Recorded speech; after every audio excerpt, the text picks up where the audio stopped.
Je ne saurais dire pourquoi j'ai ouvert ce tiroir ce matin-là. Le hasard peut être. Ou ce sixième sens que les mères développent quand quelque chose cloche, même après des années de silence. C'était un dimanche gris, sans visite prévue. La maison respirait lentement, comme moi. Depuis que Paul et Sophie avaient déménagé à Lyon, je vivais seule, avec pour compagnie le tic-tac de l'horloge et les bruits du vent dans le jardin. J'étais venue pour chercher un carnet. Mais sous les papiers, j'ai trouvé une boîte en fer blanc, fermée par un élastique fatigué. Une boîte anodine, sans étiquette, posée dans le meuble d'entrée, là où Sophie rangeait autrefois ses papiers de gestion familiale. Je l'ai ouverte sans méfiance. Et tout de suite, j'ai senti un frisson me parcourir. L'odeur du papier ancien, celle des enveloppes jamais ouvertes. À l'intérieur, il y avait une trentaine de lettres, toutes de ma main, ma propre écriture. Les timbres dataient 2016, 2017, 2018, des années entières. Des lettres que j'avais envoyées à Paul. Des lettres restées sans réponse. Des lettres qui ne lui étaient jamais parvenues. Je me suis assise, le souffle coupé. Mon nom, écrit de ma propre écriture, me fixait depuis l'enveloppe. Pour mon fils Paul. Et sur le dos, parfois, un petit mot. À lire quand tu auras un moment. Je t'embrasse, maman. Elles avaient été ouvertes. Décachetées avec soin, recollées, puis rangées. Certaines portaient même des traces de doigts différents des miens. Je n'ai pas eu besoin de réfléchir longtemps, c'était la main de Sophie. Le monde s'est arrêté net. Il y a des trahisons qui frappent à la poitrine, sans bruit, sans cri, mais qui vous ôtent la respiration. Pendant des années, j'avais cru que mon fils m'oubliait. Je m'étais accusée en silence. Peut-être étais-je trop insistante, trop envahissante, trop vieille France. Peut-être qu'il voulait vivre sans le poids d'une mère toujours présente. Mais ce matin-là, face à cette boîte, j'ai compris. Il n'avait pas cessé de m'aimer. On l'en avait empêché.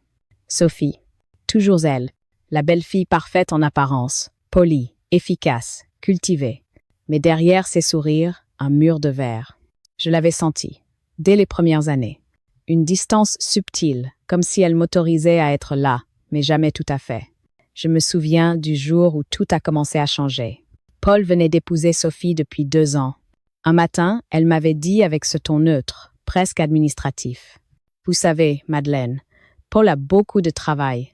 Essayez de ne pas trop lui écrire. Il se fatigue vite. Et les mails, c'est plus pratique que vos lettres. » J'avais hoché la tête, un peu honteuse. Je ne voulais pas être un poids. J'avais continué d'écrire, mais moins souvent. Et puis, un jour, plus rien. Aucune réponse.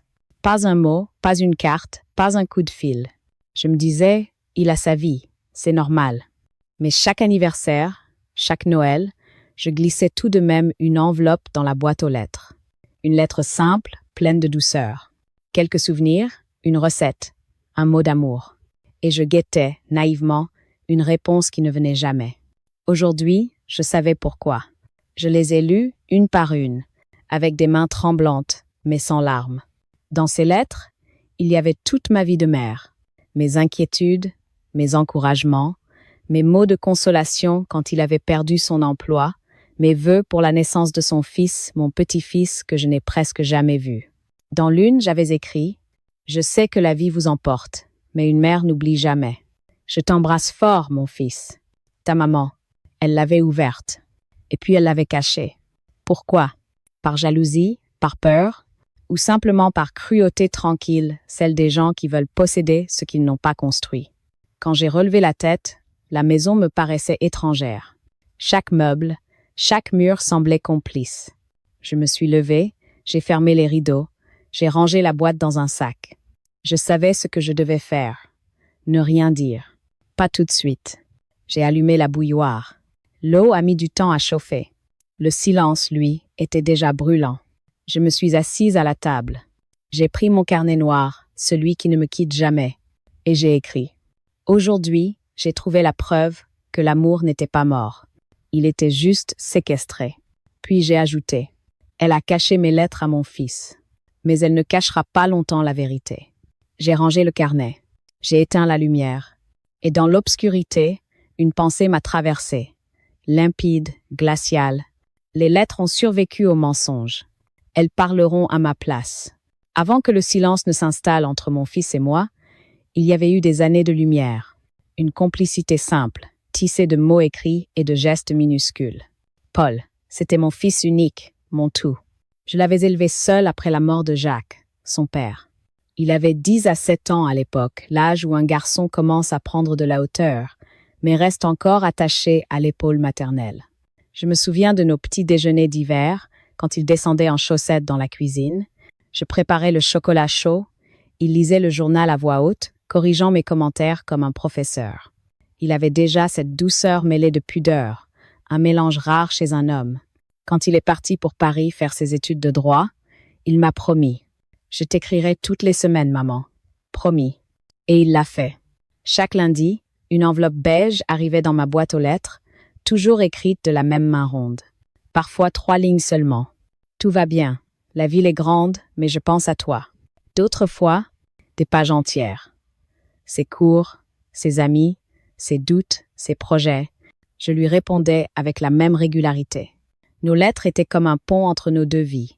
Solides, vivantes, nécessaires. Quand il m'appelait, il disait souvent « J'aime lire ta voix avant de l'entendre ». C'était notre langage secret. Puis, il y eut Sophie. Je me souviens encore de la première fois où il me parla d'elle. Une collègue, brillante, élégante, un peu distante mais si intelligente. Il avait les yeux qui brillaient. Je savais déjà qu'il ne m'appartiendrait plus tout à fait. Le jour où il me la présenta, j'avais préparé un dîner simple, un gratin dauphinois, une tarte aux pommes, un vin rouge léger. Sophie était belle, impeccable, presque trop. Son sourire mesuré, ses compliments choisis.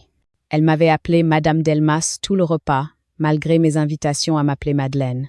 À la fin du dîner, elle avait dit « Paul parle souvent de vos lettres. Il dit que vous écrivez comme dans un roman d'un autre temps. » J'avais ri. « C'est peu, être parce que j'appartiens à un autre temps, ma chère. » Elle avait répondu « Alors, il faudra apprendre à vivre dans le nôtre. » Sur le moment, j'avais trouvé la phrase étrange. Avec le recul, elle sonnait comme une promesse. Leur mariage, quelques années plus tard, avait été sobre, presque administratif. Sophie voulait quelque chose d'élégant et d'efficace. Pas de grands repas, pas de danse, pas de discours. L'émotion fatigue les gens, avait-elle dit. Je m'étais tenue tranquille, à ma place de mère sage. Mais en les voyant s'éloigner vers la voiture, main dans la main, j'avais senti le premier frisson d'un froid nouveau. Les premières années, tout avait semblé aller. J'écrivais toujours à Paul. Il me répondait plus brièvement, mais il répondait. Puis, un jour plus rien. Une lettre sans réponse, puis 2, puis 10. Je me souviens de cette période comme d'un lent effacement. Chaque jour, je guettais le facteur. Chaque soir, je rangeais la boîte aux lettres vide avec une dignité absurde. Et chaque nuit, je me disais, il a sa vie, il m'oublie, c'est normal. Mais en réalité, je n'arrivais pas à y croire. Parce que je connaissais mon fils, et que l'oubli ne lui ressemblait pas. Les rares fois où je les voyais, Sophie parlait pour 2. Paul restait silencieux, distrait, l'air fatigué. Je lui demandais « Tu as reçu mes lettres, mon grand ?» Et il répondait « Oui, oui, bien sûr, mais je n'ai pas eu le temps de t'écrire. » Je remarquais qu'il ne disait jamais « Je t'ai lu ». Seulement je t'écrirai. Un jour, j'ai voulu en glisser une à la main, discrètement, avant leur départ. Sophie l'a interceptée en riant. « Oh, donne-la-moi, je la mettrai dans sa serviette. Sinon, il va encore l'oublier dans la voiture. » J'ai hésité, puis j'ai cédé. Je lui ai tendu l'enveloppe. C'était la dernière fois que je verrais une de mes lettres partir sous ses yeux. Les années ont passé. J'ai continué d'écrire, par habitude, par fidélité, peu, être aussi par superstition. Je pensais, s'il les reçoit, il saura que je suis là. Et si elle se perdait, au moins j'aurais tenu parole. Mais quelque chose en moi s'éteignait. Écrire sans réponse, c'est parler dans le vide. Et le vide finit par devenir un mur. J'ai cessé un jour de compter les mois sans nouvelles. J'ai appris à ne plus attendre le facteur. Mais, sans que je le sache, mes mots existaient encore. Ils dormaient, pliés, exilés, dans cette boîte de fer. C'était comme si une partie de moi, confisquée, attendait que je la retrouve. Aujourd'hui, en repensant à tout cela, je me demande si Sophie comprenait vraiment ce qu'elle faisait. Peu. Être croyait-elle protéger Paul, l'éloigner d'un passé qu'elle jugeait encombrant. Ou peu, Être voulait-elle simplement être la seule voix dans sa vie? Mais le résultat était le même. Elle avait coupé le fil, lentement, proprement, comme on coupe une couture invisible. Et moi, j'avais vécu toutes ces années dans la conviction d'avoir été oubliée, alors que, dans une boîte poussiéreuse, j'existais encore. À l'encre bleue, à la première personne, à la manière d'une preuve que même le mensonge n'avait pas su brûler. Je me souviens de la phrase que Paul avait écrite dans sa toute première lettre d'étudiant. « Maman, promets-moi une chose, si un jour je ne réponds plus, écris quand même, parce que je lirai tôt ou tard. » Il avait tenu parole. Trop tard peut être. Mais j'allais lui faire lire, enfin. Je ne saurais dire à quel moment précis les signes ont commencé.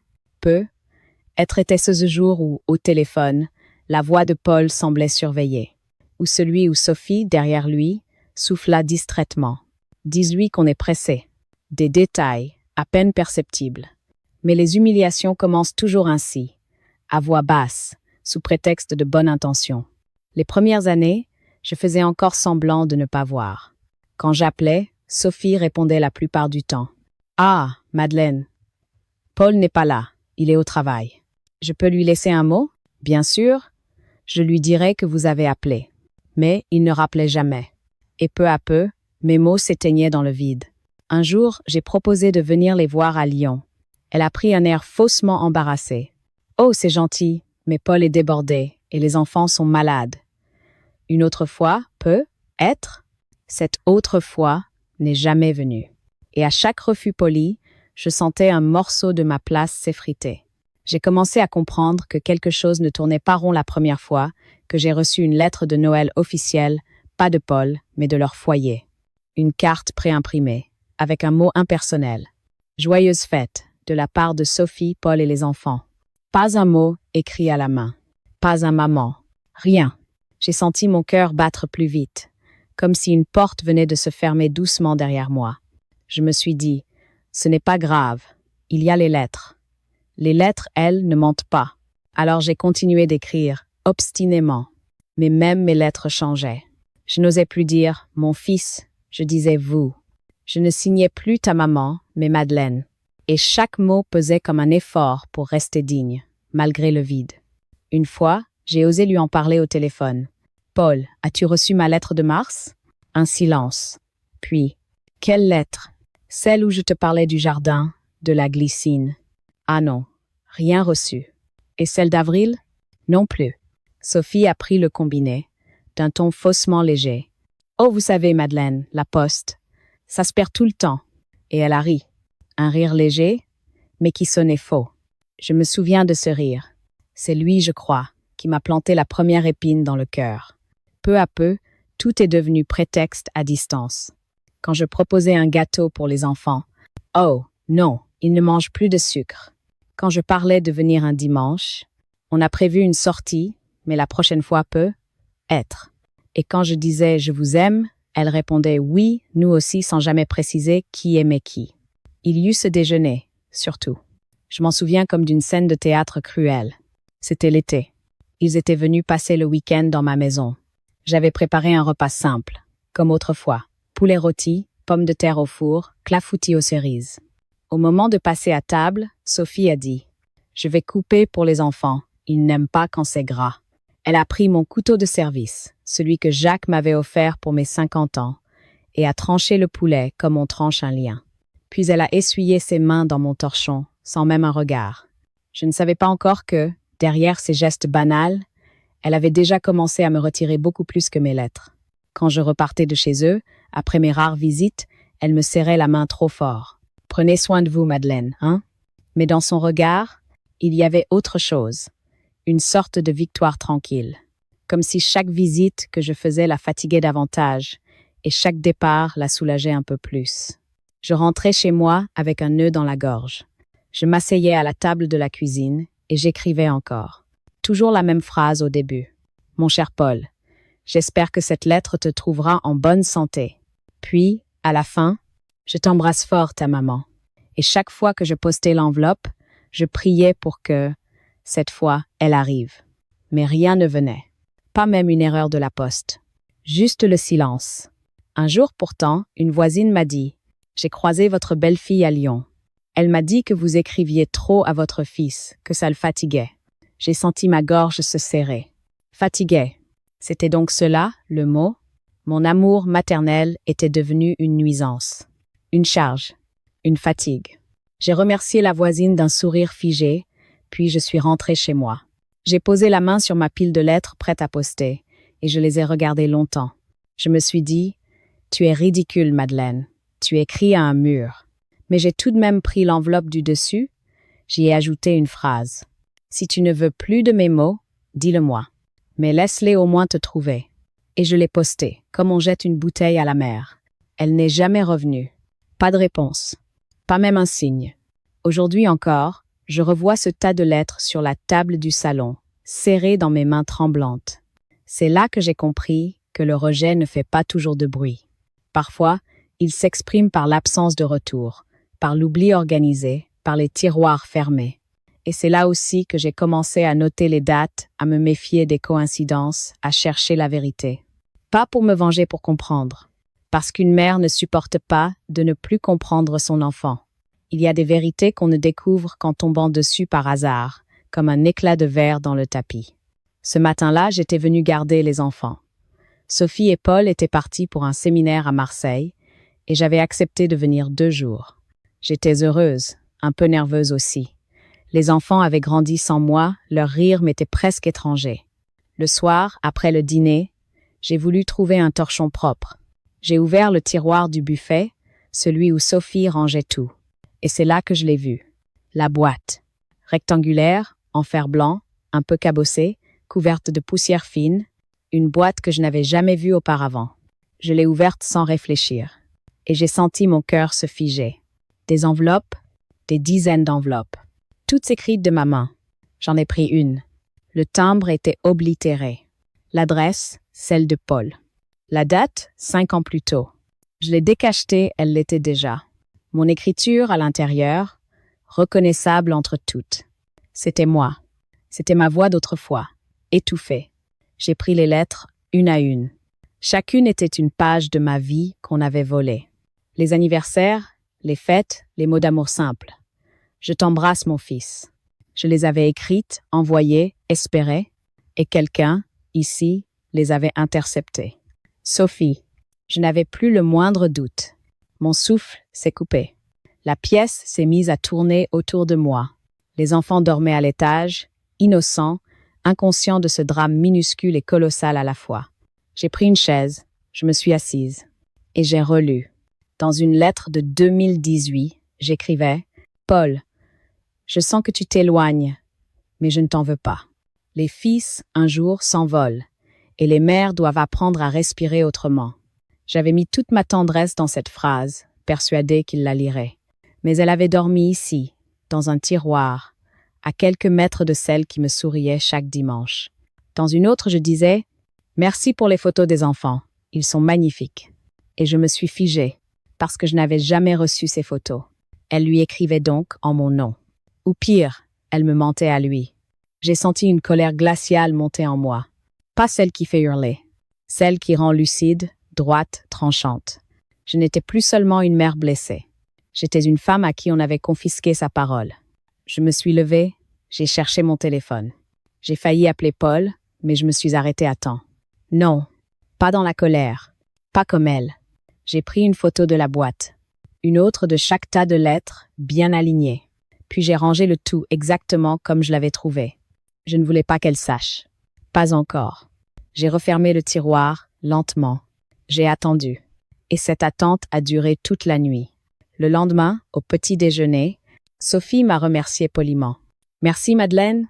Tout s'est bien passé ?» Je l'ai regardée. Calme. Ses cheveux étaient tirés, son ton assuré, son masque parfait. « Oui, très bien. Les enfants ont été adorables. Vous savez, Paul est très pris en ce moment. Il vous appellera bientôt. » J'ai souri. « Je n'en doute pas. » Elle a ajouté, en beurrant sa tartine. « Oh, et si vous cherchez des papiers, évitez les tiroirs du buffet. C'est un peu mon bureau maintenant. » Je l'ai regardé droit dans les yeux. Je ne touche jamais à ce qui ne m'appartient pas. Ses doigts ont tremblé à peine perceptiblement sur le couteau. Quand ils sont partis, j'ai attendu que leur voiture disparaisse au bout de l'allée. Alors, je suis retournée vers le buffet. J'ai repris la boîte. Je l'ai mise dans mon sac. Et cette fois, je ne comptais plus la cacher. Je comptais la faire parler. De retour chez moi, j'ai étalé les lettres sur la table. 33. 33 preuves. Chaque pli, chaque mot, chaque timbre portait la marque d'une trahison invisible. Je les ai classées par date. Puis j'ai ouvert mon carnet noir et j'ai commencé à noter. Lettre numéro 1 décembre 2016. Retrouvé décacheté. Lettre numéro 2 février 2017. Ouverture net au cutter. Lettre numéro 3 avril 2017. Recollée à la colle blanche. Je ne pleurais plus. J'étais redevenue méthodique, précise, calme. Je savais déjà ce que j'allais faire. Pas un scandale, pas une vengeance violente, mais une réparation, une justice lente. Parce qu'au fond, ce n'était pas seulement des lettres qu'on m'avait volées. C'était la preuve que j'existais encore dans la vie de mon fils.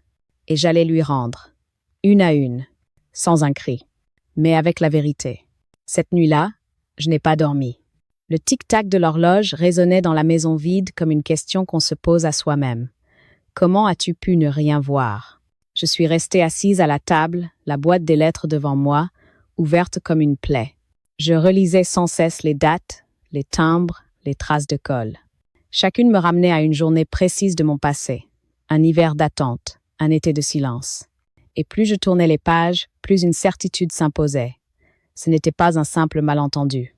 C'était une stratégie, une confiscation de liens, une trahison organisée avec soin dans le calme des beaux intérieurs. Au petit matin, j'ai ouvert les fenêtres. L'air froid est entré d'un coup, clair, presque coupant. Je l'ai laissé envahir la pièce. Il fallait que la vérité circule à nouveau, au moins ici, entre ces murs. Puis j'ai pris mon carnet noir. Je l'ai ouvert à la première page blanche et j'ai écrit « Je ne veux pas me venger. Je veux comprendre, puis réparer. » Je me suis relue. Cette phrase était comme une promesse que je me faisais à moi-même. La vengeance ne rend pas le temps, mais la vérité, elle, peut rendre la respiration. Les jours suivants, j'ai vécu comme une ombre méthodique. Le matin, je faisais mes courses, comme si de rien n'était. L'après-midi, je classais les lettres. J'ai acheté des pochettes plastifiées, un classeur à levier. J'ai tout numéroté, daté, commenté. Puis j'ai photographié chaque enveloppe avec mon vieux téléphone. Dans le carnet, j'ai noté « Preuve matérielle retrouvée ». Ne pas se précipiter. Attendre le bon moment. Rester poli, c'est essentiel. La politesse comme stratégie. Je l'avais apprise de ma mère. Le calme rend fou ceux qui veulent te voir crier. Et j'allais m'en souvenir. Je relisais mes lettres tard le soir, à la lueur d'une lampe. C'était étrange de se relire soi-même d'un autre temps. J'y découvrais une femme que j'avais été. Confiante, tendre, un peu naïve. Une femme qui croyait encore qu'écrire suffisait pour être entendue. Je me suis surprise à murmurer. « Pardonne-moi, Madeleine d'hier. Tu ne savais pas que tes mots seraient séquestrés. » Et je me suis promis de ne plus jamais laisser quelqu'un décider de ma voix. J'ai commencé à faire des recherches.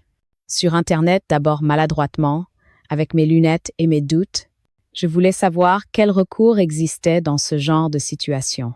Je suis tombée sur des articles parlant d'abus de faiblesse, d'atteinte morale, de privation de correspondance. Des termes juridiques lourds, mais justes. Je ne voulais pas attaquer. Je voulais prouver. Prouver que j'avais existé dans le silence imposé.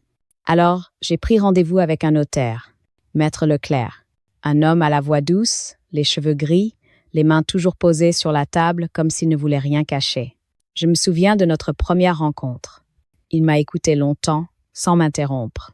Quand j'ai posé sur son bureau la boîte de fer, il a soulevé un sourcil, intrigué. Je lui ai expliqué tout. Les lettres, les années de silence, la découverte. Il a ouvert une enveloppe, l'a observée, puis a dit calmement « C'est une preuve, Madame Delmas. Peut être pas d'un crime, mais d'une malveillance certaine. Et la malveillance laisse toujours des traces. » Ces mots m'ont frappé comme une bénédiction. Je n'étais plus folle, ni paranoïaque, ni mère trop sensible. J'étais une femme qui venait de retrouver la pièce manquante de son histoire.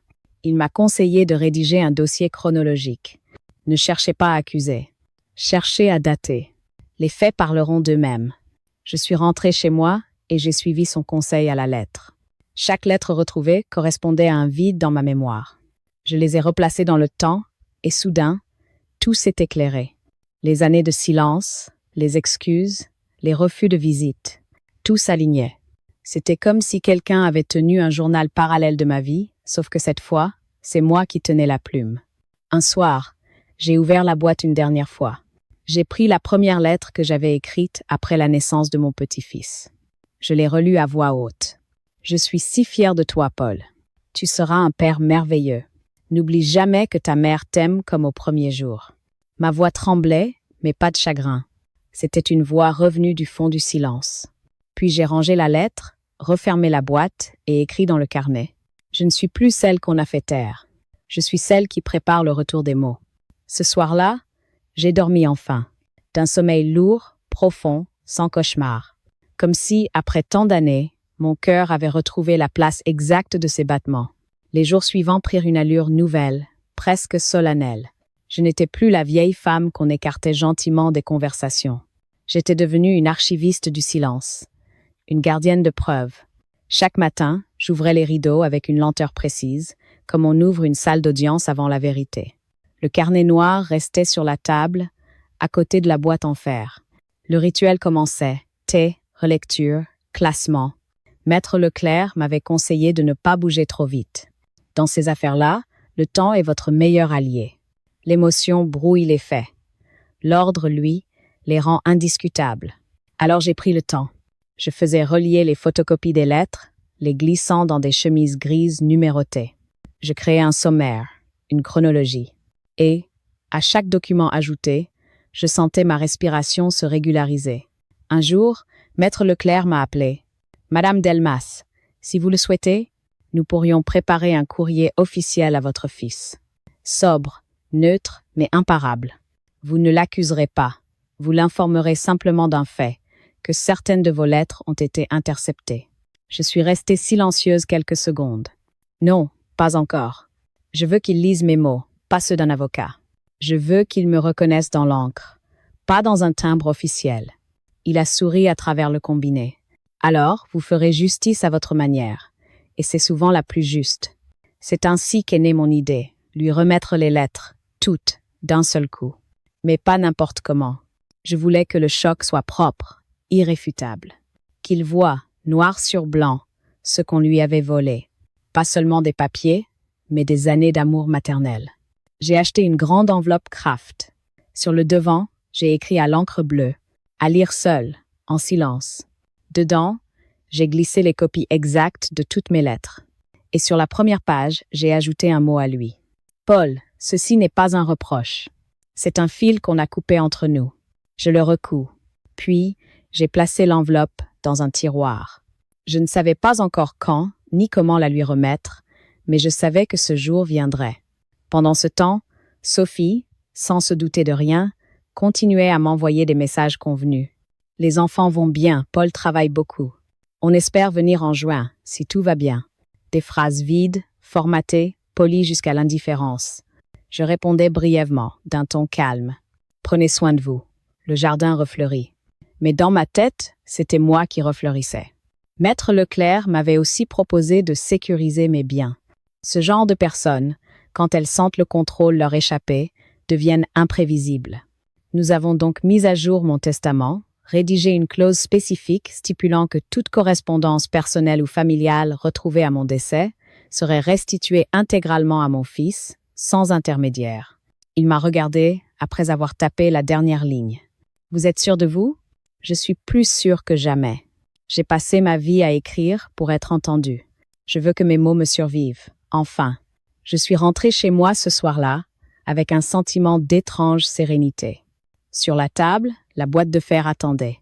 Je l'ai caressée du bout des doigts, comme on touche une cicatrice devenue douce. Puis, j'ai noté dans mon carnet.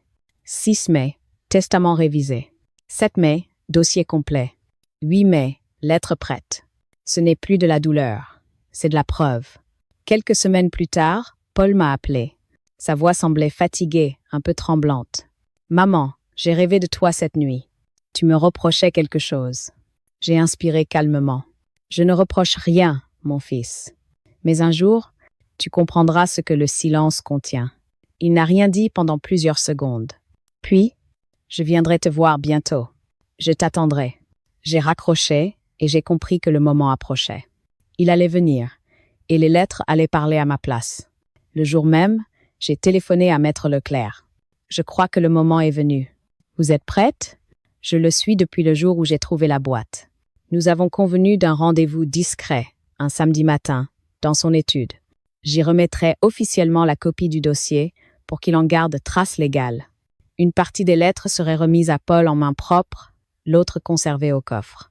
Ainsi, quoi qu'il arrive, la vérité ne pourrait plus être effacée. Ce soir-là, j'ai relu la première lettre que je lui avais jamais écrite, celle où je lui parlais de la mer, des lucioles de mon enfance et du courage qu'il devait avoir. Et j'ai murmuré: « Je ne te punis pas, mon fils. Je te rends ta mère. » Puis, j'ai fermé l'enveloppe, noué un ruban bleu autour de la boîte. Je n'avais plus peur. La justice allait se dire, pas au tribunal, mais à table entre un fils et une mère. Et cette fois, rien ni personne ne pourrait la faire taire. Le samedi du rendez-vous arriva. Il faisait un froid sec, un ciel clair, cette lumière tranchante que j'ai toujours associée à la vérité. J'avais revêtu mon manteau gris et mon foulard bleu, celui que Paul aimait quand il était petit. Il disait que ça sentait la maison. Sous mon bras, l'enveloppe Kraft soigneusement scellée. Je suis entré dans l'étude notariale à 10 heures précises. Maître Leclerc m'attendait debout, dossier à la main. Sur son bureau, 2 tasses de café fumantes et un parapheur noir. « Votre fils est en route », dit-il simplement. J'ai hoché la tête. J'ai posé l'enveloppe sur la table. Le silence s'est installé, épais, presque sacré. Quelques minutes plus tard, la porte s'est ouverte. Paul. C'est très fatigué, sa barbe légèrement poivre et sel. Il a eu un moment d'hésitation en me voyant. « Maman, qu'est-ce que tout cela veut dire ?» Je lui ai tendu la chaise. « Assieds-toi, mon grand. Ce n'est pas un reproche. C'est une lecture. » Maître Leclerc a pris la parole d'une voix calme, mesurée. « Monsieur Delmas, votre mère m'a demandé de conserver des documents personnels dont l'authenticité est incontestable. Elle souhaite que vous en preniez connaissance, ici, aujourd'hui, en toute neutralité. » Paul m'a regardé, intrigué, méfiant. « Des documents? Quels documents? » J'ai ouvert la boîte de fer. J'ai sorti la première liasse, attachée par un ruban bleu. « Ce sont mes lettres, Paul. Celles que je t'ai écrites pendant toutes ces années. » Il a froncé les sourcils, a pris une enveloppe, l'a retournée. « Mais, celle-ci, je ne l'ai jamais reçue. » Je sais. Il en a ouvert une autre, puis une autre encore. Et je l'ai vu pâlir à mesure que les mots de ma main s'imprimaient dans sa mémoire. Chaque phrase retrouvée semblait le transpercer de douceur et de honte mêlée. Au bout d'un moment, il a relevé les yeux, la voix brisée. « Mais comment est-ce possible? » Je n'ai rien dit. Je lui ai simplement montré la photo, celle que j'avais prise de la boîte dans le tiroir. Son regard a vacillé. « Chez nous? » « Oui, dans le buffet de ta cuisine. » Sous les nappes, elles étaient là, Paul, toutes, ouvertes, lues, rangées. Le silence a envahi la pièce. Même Maître Leclerc, d'ordinaire impassible, semblait retenir son souffle. Paul s'est levé brusquement, a fait quelques pas, les mains tremblantes. « Sophie, c'est elle ?» Je n'ai pas répondu. Je n'avais pas besoin. Le vide dans sa voix suffisait. Il s'est assis de nouveau, la tête entre les mains. « Je croyais que tu t'étais éloigné, que tu ne voulais plus. C'est ce qu'elle t'a dit? » Il a hoché la tête, lentement. Elle disait que tu étais devenu instable, que tu exagérais, que tu voulais me rendre coupable de vivre ma vie. Je l'ai laissé parler. Puis, doucement, j'ai posé ma main sur la sienne. Je n'ai jamais voulu te retenir, Paul. Je voulais seulement te rappeler d'où tu viens et te dire que je t'aimais. C'est tout. Il s'est mis à pleurer, sans bruit, comme un enfant. Ses épaules tremblaient. J'ai attendu qu'il retrouve son souffle. Maître Leclerc, discret, s'est levé, a quitté la pièce pour nous laisser seuls. Quand Paul a enfin levé la tête, il avait le visage ravagé. Comment vais-je lui parler? Comment supporter ça? Tu n'as rien à supporter, mon fils. C'est moi qui ai porté le silence, pas toi. Mais j'ai cru à ces mots, maman. J'ai cru que tu étais fatiguée, folle, encombrante. Oui, c'est ainsi qu'on nomme celle qu'on veut faire taire. Je lui ai tendu une dernière enveloppe. Lis celle-ci. C'est la dernière que j'ai écrite avant d'arrêter. Il l'a ouverte. C'était une courte lettre, une phrase presque prophétique. Si un jour tu retrouves mes mots, alors tu sauras qu'ils n'ont jamais cessé de t'aimer. Il l'a relue 3 fois. Puis, il m'a regardé longuement. Tu avais raison de ne rien dire. Tu m'as rendu la vérité sans bruit. Le bruit, Paul, c'est pour ceux qui veulent convaincre. Moi, je voulais seulement que tu te souviennes. Quand nous sommes sortis du bureau, la lumière d'hiver baignait la rue d'une clarté presque blanche. Il m'a proposé de me raccompagner. Dans la voiture, il n'a presque rien dit. Je voyais ses mains serrées sur le volant, son regard perdu. Avant de me laisser devant ma porte, il a murmuré. « Je vais lui parler. Je dois. Ne lui parle pas avec colère. Les colères se fanent. La vérité, elle, reste. » Il a hoché la tête, les yeux rougis. « Je t'appellerai demain. Je ne bougerai pas. » Et quand la voiture s'est éloignée, j'ai senti quelque chose se délier en moi. Pas une victoire. Une délivrance. Le mensonge venait de s'effondrer, sans que j'aie eu besoin de le pousser. Ce soir-là, en rentrant, j'ai allumé une bougie sur la table. Je l'ai regardée brûler doucement et j'ai murmuré. Les lettres ont retrouvé leur lecteur. Le silence, enfin, a parlé. Les jours qui suivirent furent étrangement silencieux. Paul ne m'appela pas tout de suite, mais je savais que la vérité, désormais, cheminait seule, comme une lumière qui s'insinue sous une porte fermée. Je n'avais plus besoin de parler. Les lettres faisaient leur œuvre. Chaque mot, chaque phrase de ma main déposait sa trace dans sa mémoire. 3 jours plus tard, il vint frapper à ma porte. Son visage était marqué, tiré. Je compris immédiatement qu'il avait parlé à Sophie. Il entra sans un mot, s'assit à la table et resta là, les coudes sur les genoux, le regard perdu dans le vide. « Elle a tout avoué, dit-il enfin. Sa voix était sèche, presque étranglée. Elle disait qu'elle voulait me protéger, que tes lettres m'auraient ramené en arrière. » Il a ri, d'un rire sans joie. « Protéger. De quoi? De ma mère ?» Je n'ai rien répondu. Parfois, se taire, c'est accorder à l'autre le droit de mesurer sa propre chute. Il a continué, d'un ton plus bas. Elle disait aussi qu'elle avait peur que tu veuilles prendre les enfants trop souvent, que tu essayes de t'immiscer. Il a marqué une pause. Elle gardait tout, même les cadeaux. Les dessins que tu envoyais, tout était caché, rangé dans une armoire. Je l'ai regardé, les yeux calmes. Alors, maintenant, tu comprends. Il a hoché la tête, puis il a éclaté. Mais pourquoi? Pourquoi n'as-tu rien dit? Je lui ai souri doucement. Parce que le cri ne prouve rien, Paul, et que la patience, parfois, pèse plus lourd qu'un scandale. Il s'est levé, a fait quelques pas, a posé la main sur mon épaule. « Je suis désolée, maman. Tellement désolée. » J'ai serré sa main. « Ne le sois pas. » Et tu n'as pas à porter sa faute. Tu as simplement à regarder.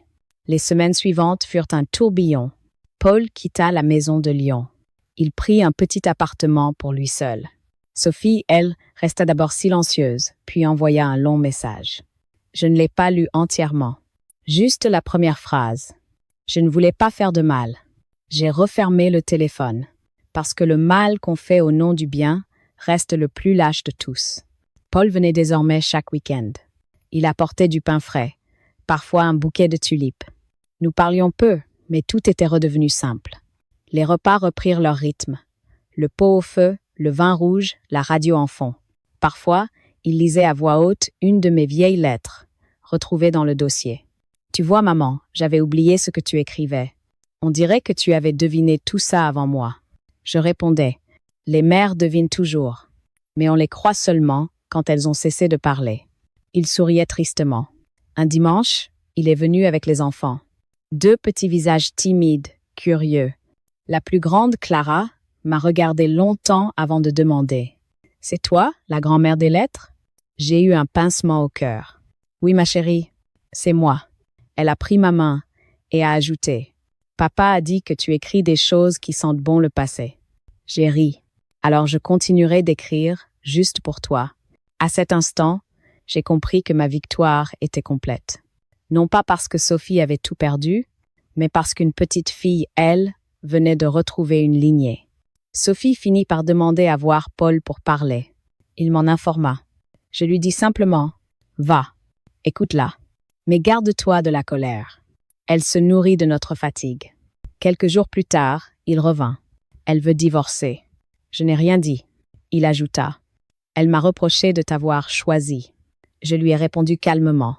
On ne choisit pas entre la vérité et le mensonge, Paul.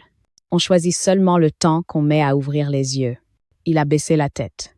Et j'ai compris que ce divorce, au fond, n'était pas la fin de son couple, mais la fin d'une longue illusion. Le village, bientôt, commença à parler. On me demandait, à demi-mot, « Alors, c'est vrai, cette histoire de lettres ?» Je répondais toujours la même chose. Les lettres voyagent, parfois longtemps, mais elles finissent toujours par arriver. Et chacun, en m'entendant, baissait les yeux, comme si j'avais parlé d'eux. Le soir, seul dans ma maison, je pensais à Sophie. Je ne la haïssais pas. Je la plaignais. Elle avait cru que couper un lien rendait libre. Mais la liberté n'existe pas contre l'amour, seulement avec lui. Je me disais parfois que, peut-être un jour, elle comprendrait. Peut-être qu'en rangeant ses affaires, elle retrouverait une de mes lettres, tombée du dossier, et qu'elle la lirait vraiment cette fois. Et qu'elle pleurait. Pas de remords, mais de lucidité. Je ne lui souhaite pas le mal. Je lui souhaite de comprendre. Un soir d'hiver, Paul m'a dit « Tu sais, maman, j'ai relu toutes tes lettres. Je les ai mises dans un coffret. Les enfants les liront quand ils seront grands. » J'ai souri. Alors tout est réparé. Pas encore. Il reste à te demander pardon. Ce n'est pas à moi qu'il faut demander pardon, mon fils. C'est au silence. Il a porté trop longtemps nos mots. Et dans ce moment suspendu, j'ai senti la paix revenir. Non pas la paix naïve, mais celle, solide, des choses enfin remises à leur place.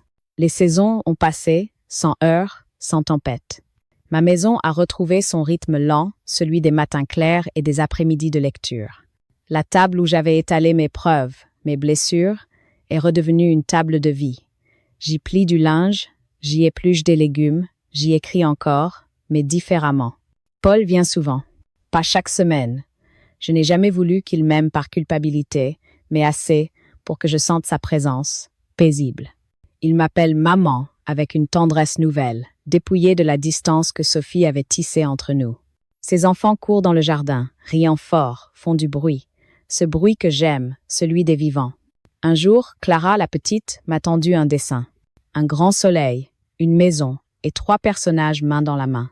En dessous, elle avait écrit en lettres tremblées. Mamie, papa, moi. Je l'ai regardée, émue. Et ta maman, ma chérie? Elle a réfléchi, puis répondu d'une voix douce. Elle est ailleurs, mais elle reviendra peu. Être. J'ai hoché la tête. Oui, peut être. Les enfants savent toujours dire la vérité sans la cruauté des adultes. L'hiver suivant, j'ai décidé d'écrire un petit livre. Pas un roman, pas des mémoires, un carnet de lettres retrouvé. J'y ai recopié certaines phrases, celles qui avaient résisté au mensonge. Je ne voulais pas en faire une vengeance publique, mais une trace, un phare pour d'autres femmes de mon âge qu'on rend invisibles en leur retirant le droit d'écrire, d'aimer, de se souvenir. J'ai intitulé le carnet « Les lettres qui ont survécu au silence ». En exergue, j'ai noté « Pour toutes celles dont les mots ont été lus par d'autres avant d'être entendus ». Quand j'ai montré les premières pages à Maître Leclerc, il a dit « C'est plus qu'un récit, c'est une réparation morale ». Je lui ai souri. Alors je peux partir tranquille. Le reste, la vie s'en chargera. L'été, je suis allée passer quelques semaines à la mer, à Trouville. Le vent, les cris des mouettes, la rumeur de l'eau, tout me rappelait ma jeunesse, ce temps où l'on croit que rien ne peut se briser. Sur la plage, je tenais un petit carnet bleu, celui où j'écrivais, non plus pour témoigner, mais pour remercier. Je notais des phrases comme « Il faut une force immense pour se taire avec justesse ». La paix n'efface pas la douleur. Elle lui apprend à respirer. Le pardon n'est pas une porte ouverte, c'est une fenêtre entr'ouverte. Le soir, je dînais seule dans une brasserie face à la mer. Je regardais les couples, les familles, les vieilles dames comme moi. Certaines semblaient encore attendre quelque chose. D'autres, comme moi, semblaient simplement être. Et c'était suffisant. Un après-midi, sur la promenade, une femme d'une 60aine d'années m'a reconnue. Elle avait les yeux clairs, la voix tremblante. « Vous êtes bien Madeleine Delmas, celle du carnet ?» J'ai hésité, puis j'ai acquiescé. Elle a ajouté « Les larmes aux yeux ». Votre histoire m'a sauvée. Ma belle-fille lisait mes messages, mes mails. J'ai osé en parler grâce à vous. Elle m'a serré la main longtemps. Puis, elle est partie, laissant derrière elle un parfum de sel et de dignité retrouvée. Ce soir-là, j'ai pleuré pour elle, pour moi, pour toutes celles qu'on empêche d'écrire. Je me suis dit que parfois, la justice ne vient pas des tribunaux, mais des cœurs qui s'éveillent les uns après les autres. À mon retour, Paul m'attendait devant la maison. Il avait l'air apaisé. Je voulais te dire que Sophie a demandé pardon. Pas à moi, à toi. Elle a écrit une lettre. Je suis restée figée. Et toi?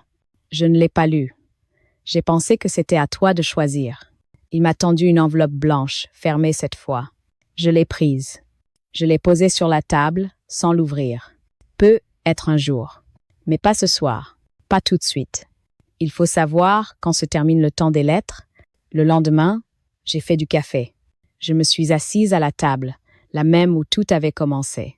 L'enveloppe de Sophie était là, posée près du carnet bleu. Je l'ai regardée longuement, puis j'ai souri. J'ai pris une feuille vierge et j'ai écrit. Je ne t'en veux plus. Les mots que tu as volés ont trouvé leur route malgré toi. Et moi, j'ai retrouvé la mienne. Je n'ai pas envoyé cette lettre. Je l'ai glissée entre les pages du carnet, pour qu'elle y dorme comme une faim apaisée. Le soir, Clara m'a demandé « Tu écris encore, mamie ?» « Oui, un peu. Mais maintenant, j'écris pour que les gens respirent mieux, pas pour qu'ils comprennent. » Elle a ri, puis elle m'a serré fort. Et dans cette étreinte d'enfant, j'ai senti tout ce que la vie m'avait rendu. Ma voix, ma place, ma paix. La maison dort. Il est tard, et le vent d'automne fait frissonner les volets. Sur la table, mon carnet bleu est ouvert, une page encore blanche sous la lumière tiède de la lampe. Je n'ai plus grand-chose à y écrire. Tout a été dit, non pas avec des cris, mais avec des preuves, avec des silences bien placés. Je me suis levée, j'ai ouvert la fenêtre. L'air sentait la pluie et la terre mouillée. Dans le jardin, les feuilles tombaient lentement, comme des lettres du ciel. Je les ai regardées un instant avant de murmurer. « C'est fini, maintenant. » Ce n'était pas une phrase de fatigue, ni de tristesse. C'était un constat paisible, celui d'une femme qui avait traversé la tempête sans que son âme ne s'abîme. Je repense souvent à la première lettre que j'ai écrite à Paul, il y a si longtemps. À ma table, dans cette même maison, avec la même tasse de café et le même rayon de soleil sur le carrelage. J'y parlais du temps, de la patience, des racines qui ne meurent pas même si on les oublie. Et je réalise, aujourd'hui, que je me l'écrivais à moi-même, cette lettre.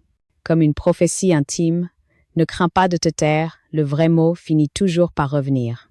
Depuis quelques mois, d'autres femmes m'écrivent, des inconnus. Elles me racontent leurs histoires de mères effacées, de belles filles méprisantes, de fils égarés. Je réponds à chacune, lentement, sans conseil, seulement avec ces mots. Ne criez pas. Écrivez. Les lettres survivent au mur. Certaines m'envoient des photos, des pages, des fragments de leur propre courage. Et je comprends que ce que j'ai vécu n'était pas une tragédie isolée, mais une vérité universelle. Celle des femmes qu'on rend muettes sous prétexte d'ordre, de paix, de bienséance. Mais la paix sans la parole est une prison. Alors j'ai choisi la mienne, une paix parlante, lucide, solide.